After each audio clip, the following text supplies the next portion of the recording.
పాలకుడైన వాడు తనని ఇష్టపడే వాళ్ళను తాను ఇష్టపడ్డు. విచిత్రం అది. అహంకారం కారణంగా నువ్వెవడు అంటాడు. తమ్మొల్లని వారి వెనుక తొడరుతురు.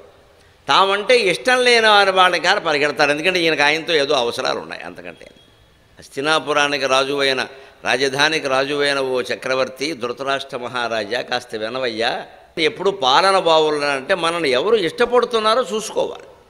వాళ్ళ సంగతి చూసుకుంటే వాళ్ళు ఎప్పుడు ఓట్లేస్తారు, అభ్యంతరం ఏం లేదు. ఇష్టపడని వాళ్ళని బలవంతంగా పడేలా చేయాల్సిన అవసరం లేదు. అసలు ఇష్టాలకు అతీతంగా ప్రజలందరూ అన్ని వర్గాల వారు నాకు బాగుండడమే నాకు కావాలి అని పాలకుడు భావిస్తే ఎప్పుడూ అందరూ ఆయన్నే ఎన్నుకుంటారు. వేరే ఎన్నుకోమని చెప్పక్కర్లేదు. ఇంకా మనిషి దృష్టిలో తేడా. కానీ దురదృష్టవశాత్తు కొంతమంది పాలకులు ఎలా ఉంటారు అంటే, ఈ కొన్ని వర్గాలను కాపాడుకుంటే చాలు, వాళ్ళ ఓట్లు మనకు వస్తే చాలు, మిగిలిన వాళ్ళు ఏమనుకున్నా పర్వాలా. ఇది ఎప్పటికైనా చేటే, ఎప్పటికైనా నష్టమే. ముందు ఈ 2-3 వర్గాల వారు సంతోషిస్తారు, మనకు బాగా చేసాడు, మనకు బాగా చేయి, ఎవరు ఏదో చేస్తే మనకి ఇదే స్వార్థం మనలో కూడా. రేపు ఇవాళ వాళ్ళకి అపకారం చేసినప్పుడు రేపు మనకి చేయడా. తండ్రిని తన్నినవాడు మామగారికి మంగళహారతి ఇస్తాడా? మామగారిని ముందే తంతాడు. తండ్రిని తన్నట్టు మామగారికి మంగళహారతి ఇస్తాడా? తండ్రి కంటే మామగారు ఎక్కువ వస్తాడా? పొరపాటు నమ్మారా? తండ్రిని తన్నాడు వాడు మామగారికి మంగళహారతి ఇస్తాడా? నన్ను తంతాడు. అందుకే ఎప్పుడు విడికాపురాలు పెడతాం, మేము విడిగా ఉంటామంటే ప్రోత్సహించకూడదు. పెద్దవాళ్ళు ఎవరు, పెద్దవాళ్ళతో కలిసి ఉండండి, అన్ని విధాలా బాగుంటుందని చెప్పాలి. ఎందుకంటే ముఖ్యంగా ఈ రోగాలు వ్యాపిస్తున్న దాంట్లో చూడండి అమ్మా, పెద్దవాళ్ళు చాలా ధైర్యంగా ఉన్నారు, యువతరం కంగారు పడిపోతున్నారు. 80 ఏళ్ళు దాటిన వాళ్ళు చాలా ధైర్యంగా ఉన్నారు, ఉంటే ఉంటాం పోతాం అన్నట్టుగా, ఇటువంటి అన్ని చాలా చూసాం అన్నట్టుగా ఉన్నారు. పిల్లలు ఆరోగ్యంగా ఉండాలి, పిల్లలకి ప్రమాదాలు రాకుండా ఉండాలంటే పెద్దవాళ్ళు ఇంట్లో ఉండాలండి. అది గుర్తించండి దయచేసి.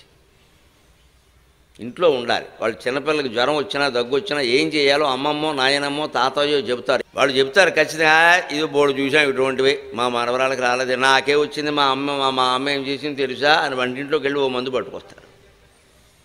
చిన్నపిల్లలు ఉన్న చోట ఖచ్చితంగా అమ్మమ్మ నాయనమ్మ తాతయ్య ఉండాలి.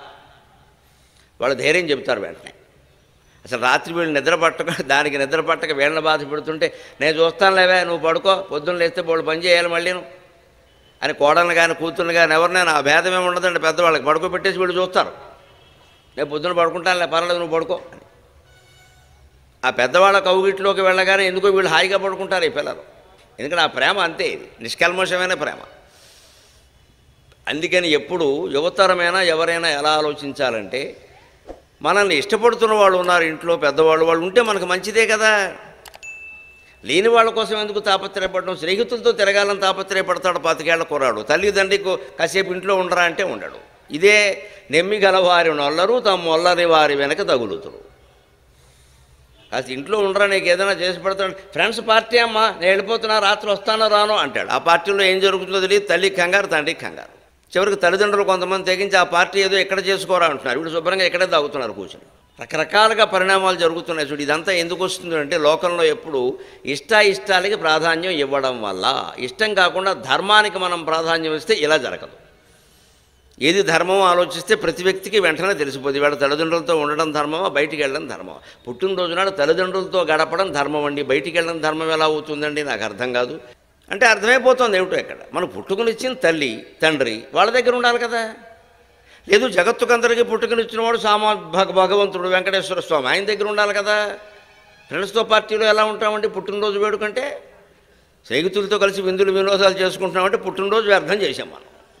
ఇది ఇప్పుడు చెప్పండి, కుటుంబాలకు కూడా పనికొస్తుందా పనికిరాదా? రాజుకైనా పనికొస్తుంది, మామూలు వాళ్ళకైనా పనికొస్తుంది.